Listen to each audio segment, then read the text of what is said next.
Ji, welcome back to journey जो I hub by ब्राड। We are back with a new video. एक ऐसी video जिसमें आज फिर हम आपके साथ एक रियल लाइफ स्टोरी शेयर करने जा रहे हैं। मैंने काफी सोचा कि आज फिर हम बुढ़ापा से एक और डेस्टिनेशन पे जाने का वेट कर रहे हैं। कुछ ही घंटों में हमारी फ्लाइट है। आपको पता है, उसको भी पता है, पूरी दुनिया को पता है कि जब भी राजा भाई एयरपोर्ट पे जाते हैं तो एयरपोर्ट में अपनी प्रवास बढ़ने से पहले आप लोगों के साथ कुछ अच्छा मैसेज शेयर करते हैं। स्टोरी का शॉर्ट पॉइंट वो ये है, हम अपनी जिंदगी की जब पहली फ्लाइट लेते हैं, पहली प्रवास लेते हैं, तो उस वक्त इंसान की कैसी फीलिंग्स होती हैं। तो चलो व्लॉग को पूरा देखना। कहानी शुरू से शुरू करते हैं। आपको बताते हैं कि जब राजा भाई ने पाकिस्तान से अपनी पहली प्रवास ली, अपनी पहली फ्लाइट ली, तो उसके बैक एंड पे स्टोरी क्या थी, हमारी फैमिली का रिएक्शन कैसा था, और सबसे खास बात आपके राजा भाई का रिएक्शन कैसा था। व्लॉग को पूरा देखना। पसंद आया लाइक शेयर एंड कमेंट कर देना। And as you know, without any further delay, 3, 2, 1, let's get started.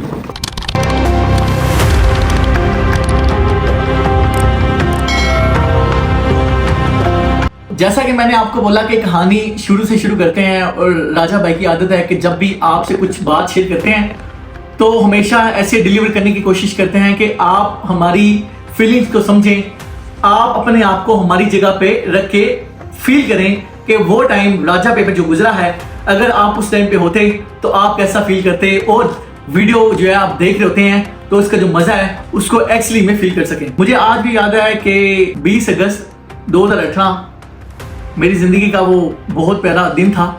मुझे याद है कि जब मेरा सब कुछ कंफर्म हो गया, बुढ़ापा के लिए टिकट वगैरह बुक कर दी, कपड़े शपड़े बाय कर लिए, सारी फैमिली से मुलाकात कर ली, लोगों के घर गए, अपनी फैमिलियों के घर गए, वहाँ पे दावत वगैरह खाई, और जो है 2 दिन बाद हमारी फ्लाइट थी, फ्लाइट फ्रॉम पाकिस्तान टू बुढ़ापेस्ट। सबसे खास बात, राजा भाई की पहली फ्लाइट, राजा भाई का वो पहला एक्सपीरियंस, जो राजा भाई जहाज में फ्लाई करके पाकिस्तान से बुढ़ापेस्ट आने वाले थे।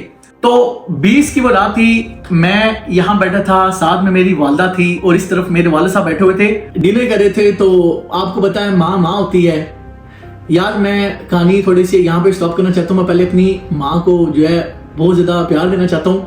मेरी माँ बड़े फख्र से, बड़ी खुशी से मेरी वीडियो देखती हैं। माँ, मैंने कभी चांस ही नहीं मिला, या थोड़ा शाइनेस की वजह से आपको बोला नहीं है, बट मैं आपसे बहुत ज़्यादा प्यार करता हूँ, and you are the best mother in the world.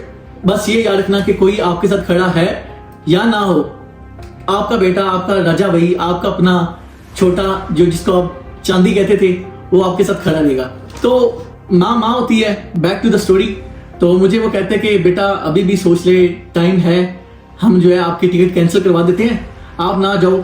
मैं अपनी माँ का बड़ा चहीता था, बड़ा लाडला था। मोस्टली लड़के ना अपनी माँ के चहीते होते हैं, तो ऐसे ही कुछ मेरा सीन था। वाले साहब ने बोला कि अब तो सारा कुछ कंफर्म हो गया, अब तो बेटे को जाने दो, वो जा रहा है अपनी हाई स्टडी के लिए, अपने आप को बनाने के लिए, अपने आप को मनवाने के लिए।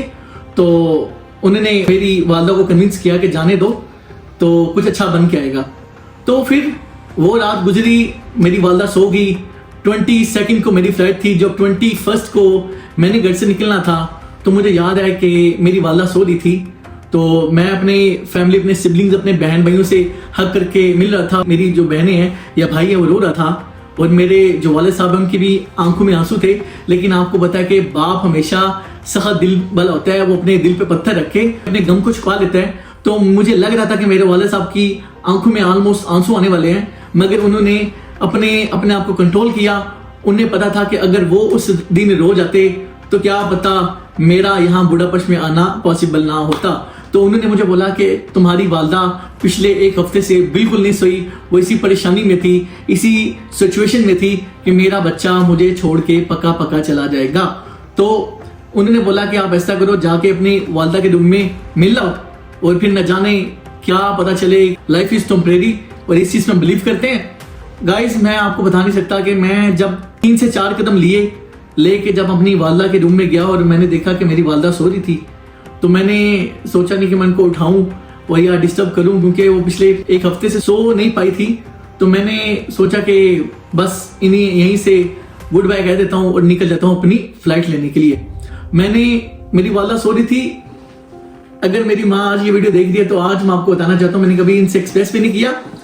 मेरी वाला सो रही थी तो मैंने उनके ऐसे पाँव को हाथ लगाया और दिल में ऐसे दुआ की कि पहले तो मैं सॉरी कहता हूँ, पहले तो मैं माफ़ी मांगता हूँ कि आपको मैंने सही तरह से गुड बाय नहीं करा। सेकेंडली, मेरे में इतनी पावर या सकत नहीं है कि मैं आपसे face to face goodbye कहूँ, क्योंकि मुझे पता है कि अगर मैं उस दिन अपनी माँ को जगा लेता, अपनी माँ को गुड बाय कह देता, तो मेरा उस घर से निकलना बहुत मुश्किल हो जाता, या मैं टूट जाता या मेरी वालदा टूट जाती। खैर, मैं अपनी गली से निकला, सबको गुड बाय कहा। मेरे फैमिली मेंबर्स, मेरी बहन, भाई, पापा सारे गली में खड़े थे।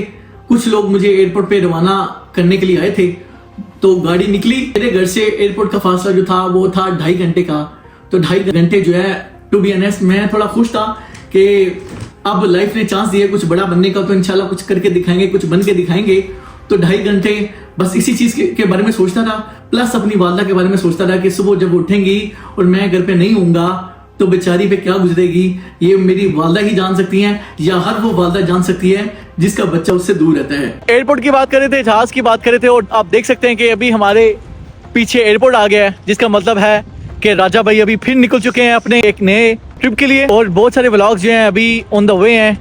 Make sure to subscribe journey joy hub Ibrar. तो अपनी स्टोरी पे आते हैं। स्टोरी ये थी कि जब हम 2 से 2.5 घंटे लगा के अपने घर से अपने ट्रैवल किया और एयरपोर्ट पे पहुंचे, बहुत ज़्यादा एक्साइटमेंट थी कि नए देश में जा रहे हैं, वहाँ पे नाम बनाएंगे, पहचान बनाएंगे।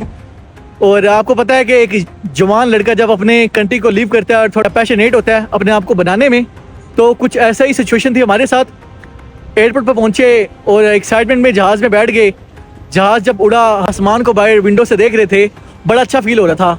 अल्लाह करके जब हंगरी पहुंचे तो मैं आपको बता दूं कि यार बड़ा खुश था कि नए देश में आ गया हूँ।